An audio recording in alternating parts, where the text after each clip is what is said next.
अस्सलाम वालेकुम, आप देख रहे हैं करियर सिलेक्शन विद रज़ा शाह। आज बड़े अरसे के बाद मैं आपके सामने आने लगा हूं और इस गैप का जो मकसद था वो जैसा कि आपको पता है कि मसरूफ़ियत कुछ ज़्यादा हो गई है, तो इस वजह से मैं जल्द वीडियो नहीं बना पाता हूं। लेकिन आज जो मैं टॉपिक लेके आया हूँ बहुत ज़रूरी है। मेरे तमाम वो व्यूवर्स जो कि इस टाइम सक्सेसफुली जिन्होंने अपने इंटरमीडिएट और ए लेवल का एग्ज़ाम दे दिया है और वो लोग सोच रहे हैं कि वो MBBS करें। ए लेवल का तो रिज़ल्ट भी आ चुका है और इंटरमीडिएट का रिज़ल्ट अभी आना है। पाकिस्तान में जैसा कि आपको पता है कि MBBS के लिए हमें MD कैट देना पड़ता है। MD कैट बिल्कुल मैं सजेस्ट करूँगा स्टूडेंट्स को कि आप दें, पाकिस्तान में अटैम्प्ट करें। लेकिन मसला ये है कि पाकिस्तान के अंदर सीट्स कम हैं और यहाँ पर जो स्टूडेंट्स हैं उनकी तादाद बहुत ज़्यादा है। तो इस वजह से हर स्टूडेंट क्योंकि चाहता है कि उसका ओपन मेरिट के ऊपर हो, लेकिन हो नहीं सकता क्योंकि हमारे पास सीट्स ऑलमोस्ट 5000-6000 सीट्स हैं, जबकि हमारे जो अपीयर हो रहे हैं स्टूडेंट्स वो ऑलमोस्ट 1.25 लाख और 1.5 लाख स्टूडेंट्स हैं जो कि हर साल MD कैट दे रहे हैं। ये जो तादाद है ये हर साल बढ़ती जा रही है। बच्चे इस MD कैट वाले मुकाबले में आ रहे हैं, लेकिन फाइनली जब उनको ओपन मेरिट के ऊपर सीट नहीं मिलती तो उनको जाना पड़ता है प्राइवेट कॉलेजेस की तरफ, और प्राइवेट कॉलेजेस की जो फ़ीस है वो आपके सामने है, मैं उसके ऊपर तबसरा नहीं करूँगा। हर एक को पता है कि प्राइवेट कॉलेज के अंदर कितनी फ़ीस है और आप एक MBBS अपना कंप्लीट करते करते कितना खर्चा कर बैठेंगे ये आपको आइडिया। यहाँ पर ज़रूरत है एक ऐसे MBBS की जो कि हमारे पास कॉस्ट के लिहाज से सस्ता भी हो, जहाँ से हम लोग जाकर करें वो रिलायबल भी हो, उसकी डिग्री ऑथेंटिक भी हो, मानी जाती हो, ना सिर्फ WHO के साथ वो मानी जाती हो। अगर हम लोग पाकिस्तान की बात करते हैं तो यहाँ पर मेडिकल काउंसिल भी उसको रिकग्नाइज़ करती हो। उसके अलावा अगर आप दुनिया में कहीं पर जाकर प्रैक्टिस करना चाहते हैं तो वो भी प्रैक्टिस कर सकें। तो हमें ऐसे एक रिलायबल इंस्टीट्यूट की ज़रूरत है, एक ऐसी कंट्री की ज़रूरत है जहाँ पर हम लोग आराम से अपनी मेडिकल की डिग्री को कंप्लीट कर सकें और हम लोग डॉक्टर बन सकें। तो एक बहुत बड़ी अपॉर्चुनिटी मैं अपने इन स्टूडेंट्स के लिए लेकर आया हूं जो कि डॉक्टर बनना चाहते हैं, उनका ख्वाब है डॉक्टर बनना, लेकिन ये जो ख़र्चा है या फिर ये जो मुकाबला है MD कैट में, इसमें अपीयर होना, इसको पास करना और फिर दोबारा से सिलेक्शन के प्रोसेस में आना, ये एक लंबा प्रोसीजर है। इसके ऊपर भी मैं बात नहीं करूँगा, इसकी डेप्थ में नहीं जाऊँगा कि ये क्या सिस्टम इन्होंने बनाया है, क्यों बनाया है, इस तरह की किसी बहस में मैं नहीं जाने लगा। मैं सिर्फ अपने स्टूडेंट्स के लिए एक ऐसा पाथवे लेकर आ रहा हूं जहां पर आप इजीली डॉक्टर बन सकते हैं।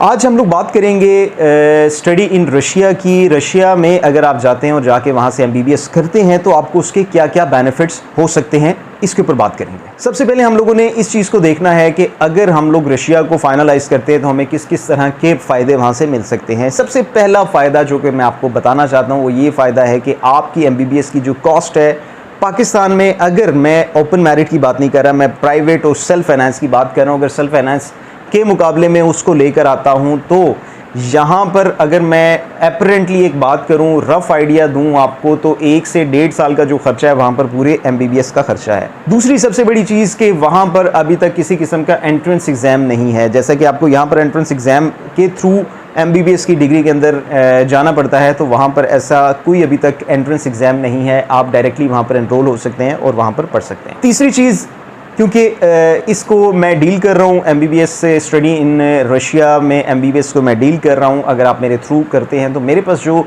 यूनिवर्सिटीज़ हैं वो सारी क्रेडिटेड यूनिवर्सिटीज़ हैं। वहाँ की जो डिग्री है वो ऑथेंटिक डिग्री है, क्योंकि मैं प्रेफर करता हूँ हमेशा स्टेट यूनिवर्सिटी के साथ जाने के लिए। मेरे पास जो मेरी लिस्ट के अंदर यूनिवर्सिटीज़ हैं वो सारी स्टेट यूनिवर्सिटीज़ हैं, और अगर आप उनमें पढ़ना चाहते हैं तो आप मेरे से रब्ता कर सकते हैं। मेरा नंबर इस वीडियो में आपको स्क्रीन के नीचे नज़र आता रहेगा। आप इसके ऊपर मुझसे रब्ता करके अपनी डिटेल्स डिस्कस कर सकते हैं और हम आपके एडमिशन को परसू कर सकते हैं। अगर हम लोग बात करते हैं स्टेट यूनिवर्सिटी की, तो स्टेट यूनिवर्सिटी एक ऐसा रिलायबल इदारा होता है जहाँ पर आप सुकून से अपनी डिग्री कंप्लीट कर सकते हैं। आपको किसी किस्म की ये प्रॉब्लम नहीं होती है कि मैं अगर डिग्री कंप्लीट कर लूँ या डिग्री के हाफ में हूँ तो कहीं ये लोग अपना प्रोग्राम ना बंद कर दें, कोई ऐसी हायर अथॉरिटी ना आ जाए जो कि इनके प्रोग्राम को ख़त्म कर दे, या इनके प्रोग्राम को वो फॉल्स करार दे दें, या कोई मेडिकल काउंसिल चैलेंज कर दे। तो ऐसी कोई बात नहीं होती। हमेशा स्टेट यूनिवर्सिटी एक ऐसा इदारा होता है जो सबसे ज़्यादा तहकीक के ऊपर काम करता है, जो कि सबसे ज़्यादा महफूज इदारा होता है स्टूडेंट्स के लिए। तो आपने ये चीज़ जहन में रखनी है जब भी आपने किसी भी फॉरेन कंट्री के अंदर जाना है, वहाँ पर सिर्फ आप अपना पैसा ज़ाया नहीं कर रहे हैं, आप अपना टाइम भी इन्वेस्ट कर रहे हैं। तो किसी ऐसी यूनिवर्सिटी के अंदर अपना पैसा और अपना टाइम इन्वेस्ट ना कर बैठें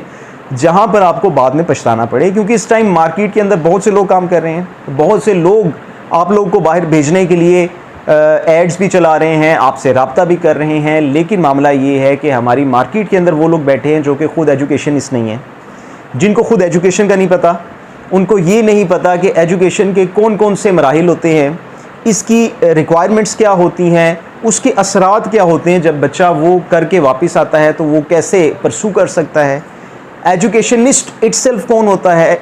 इस तरह का आपको मार्केट के अंदर बंदा नहीं मिलेगा। तो हमेशा जब भी आपने एजुकेशन से रिलेटेड कोई काम करवाना है तो एजुकेशनिस्ट के पास जाएं। इससे आगे बढ़ते हैं, और जो कि पेरेंट्स का कंसर्न होता है, क्योंकि मैं राब्ते में होता हूँ स्टूडेंट्स के और पेरेंट्स क्योंकि डायरेक्टली मुझसे मिलते हैं और मुझे आकर बताते हैं कि हम अपने बच्चों को पढ़ाना चाहते हैं, लेकिन हमारी कुछ रिजर्वेशन है। उसके अंदर एक मेन रिजर्वेशन ये होती है, क्या हमारे बच्चों की वहाँ पर प्रोटेक्शन है या नहीं। यस, मैं इस क्वेश्चन को भी आंसर करना चाहूँगा कि जहाँ पर मैं भेजूँगा वहाँ पर आपकी प्रोटेक्शन को भी हम देखेंगे कि आप किस जगह पर रह रहे हैं, किस इंस्टीट्यूट में पढ़ रहे हैं, वहाँ पर क्या आपको प्रॉब्लम फेस करनी पड़ सकती हैं, कौन सी इन्वायरमेंट होगी जिसमें आप रहेंगे। ये सारी चीज़ें हम लोग अपने स्टूडेंट्स के साथ डिस्कस करते हैं और स्टूडेंट्स को समझाते हैं कि जब आपने वहाँ पर जाना है तो आपने कैसे रहना है। तीसरी चीज़ जो कि पेरेंट्स का कंसर्न होता है कि क्या वहाँ पर हलाल फूड अवेलेबल होगा या नहीं होगा। यस, बिल्कुल वहाँ पर होगा हलाल फूड। आपको जहाँ पर मैं भेजूंगा वहाँ पर हलाल फूड भी आपको अवेलेबल होगा और आप अपनी मर्ज़ी से उस फूड को ऑर्डर भी कर सकते हैं। एक और चीज़ जो कि पेरेंट्स का कंसर्न होता है कि हम जब बच्चियों को भेजते हैं तो क्या वहाँ पर कोई ऐसे इंस्टीट्यूट हैं जो कि hostel facility separate girls hostel में प्रोवाइड करते हैं। तो येस, जिस जगह पर मैं आपको भेजूँगा या जिस इंस्टीट्यूट को मैं रेफ़र करूँगा उस इंस्टीट्यूट की ये फैसिलिटी होगी, ये खसूसियत होगी कि वहाँ पर जो हॉस्टल्स होंगे वो सेपरेट होंगे, बॉयज़ के सेपरेट हॉस्टल होंगे, गर्ल्स के सेपरेट हॉस्टल होंगे। तो ये वो मेजर कंसर्न्स थे जो ज़्यादातर पेरेंट्स के होते हैं। अब इसके बाद एक मेजर कंसर्न ये होता है कि जब स्टूडेंट उसको कंप्लीट करके वापस पाकिस्तान में आता है या दुनिया के किसी और हिस्से में जाता है तो क्या इसको क्या इम्प्लीमेंट कर सकेगा, प्रैक्टिस कर सकेगा। तो येस, स्टूडेंट करने के बाद चाहे पाकिस्तान में आ रहा है या किसी और दुनिया के हिस्से में जा रहा है तो हर जगह पर जाकर उस मेडिसिन को वो प्रैक्टिस कर सकता है उस कंट्री के रूल्स के मुताबिक, उस कंट्री के अंदर। अब मैं आपको डिटेल दूंगा MBBS के खर्चे की। अब इसके बाद जो आपको मैं स्लाइड दिखाने जा रहा हूँ उसके अंदर आपको डिटेल में दूंगा कि MBBS का कितना खर्चा है, इब्तदा में कितना खर्चा होगा, फर्स्ट सेमेस्टर में कितना खर्चा होगा, सेकंड सेमेस्टर से लास्ट सेमेस्टर तक कितना खर्चा होगा, हॉस्टल के कितने ड्यूज़ होंगे, उसके बाद आपकी ट्रैवलिंग, आपकी इंश्योरेंस, सब कुछ मैं आपको डिटेल देने लगा हूँ। मेरी स्लाइड के अंदर देखिए।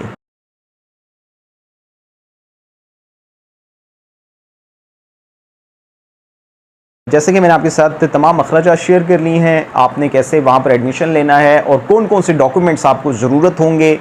फौरी तौर पर आपने मुझसे रब्ता करना है। मेरा नंबर आपको स्क्रीन के नीचे नज़र आ रहा है। A लेवल का रिज़ल्ट आ चुका है और बहुत से स्टूडेंट्स को ये क्लैरिटी हो चुकी है कि हमें MD कैट में अब अपीयर होना चाहिए या नहीं होना चाहिए, या फिर उनको नेक्स्ट रीटेक के लिए जाना चाहिए अक्टूबर नवंबर के लिए। तो मैं उनको एक मशवरा देने लगा हूँ कि अगर आप रीटेक में जाने लगे हैं इस वजह से कि आपके ग्रेड्स अच्छे नहीं हैं तो एक दफ़ा मुझसे आपने लाजमी रब्ता करना है। अगर आप समझते हैं कि आपने MBBS करना है और आपके ग्रेड्स अच्छे नहीं आए तो आपने मुझसे रब्ता लाजमी करना है, ताकि मैं आपके मुताबिक एक केस तैयार करके आपको समझा सकूं कि क्या हमें रीटेक के लिए जाना चाहिए या इन्हीं ग्रेड्स के साथ हम लोग रशिया में एडमिशन ले सकते हैं। तो एक बड़ी अपॉर्चुनिटी मैं अपने A लेवल के स्टूडेंट्स को भी दे रहा हूँ और रिमेनिंग जो स्टूडेंट्स हमारे इंटरमीडिएट के जिनका अभी तक रिज़ल्ट नहीं आया, अगर आपको भी ये लगता है कि आप हो सकता है MD कैट में अपीयर हों और अच्छा परफॉर्म ना कर सकें, या फिर आपका ओपन मेरिट के ऊपर नाम नहीं आ रहा, तो आपको कोई ऐसी डेस्टिनेशन चाहिए जहां पर आप अच्छा और सस्ता MBBS कर सकें,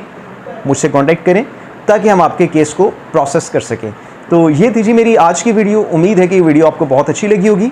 नेक्स्ट वीडियो में एक न्यू आइडिया के साथ दोबारा आपके सामने आऊँगा। तब तक के लिए अल्लाह हाफिज़।